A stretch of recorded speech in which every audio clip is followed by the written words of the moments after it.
বর্ষাকালে সাপের কামড়ে মানুষের মৃত্যু নতুন কিছু নয়, তবে এবার 1 বছরের শিশুর কামড়ে মারা গেল আস্ত কোবরা সাপ। শুনেই চমকে উঠছেন? অবিশ্বাস্য হলেও এ ঘটনা সত্যি।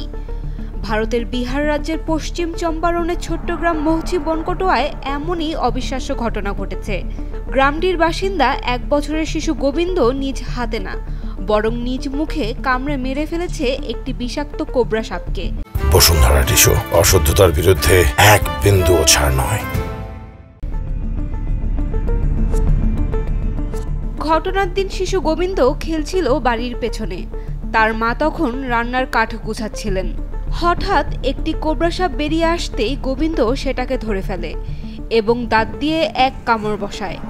সাপটি তখনই মারা যায়। ঘটনার পরপরই গোবিন্দ কিছুক্ষণ অজ্ঞান হয়ে পড়ে। প্রথমে তাকে স্থানীয় হাসপাতালে, পরে বেতিয়ার মেডিকেল কলেজে ভর্তি করা হয়। চিকিৎসকরা জানান, তারা শিশুটির মুখে সাপের বিষ পেয়েছিল, তবে তা হজমনালীতে গিয়ে নিষ্ক্রিয় হয়ে গেছে। সৌভাগ্যবশত তার শরীরে কোনো ক্ষত ছিল না বলে বিষ রক্তে মিশতে পারেনি। এই ঘটনাটি এলাকায় রীতিমতো আলোচনার ঝড় তুলেছে।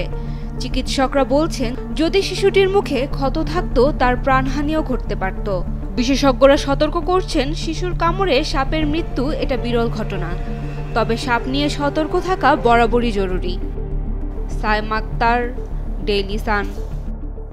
For more updates, follow us on Facebook, subscribe our YouTube channel, get the latest update on www.daily-sun.com.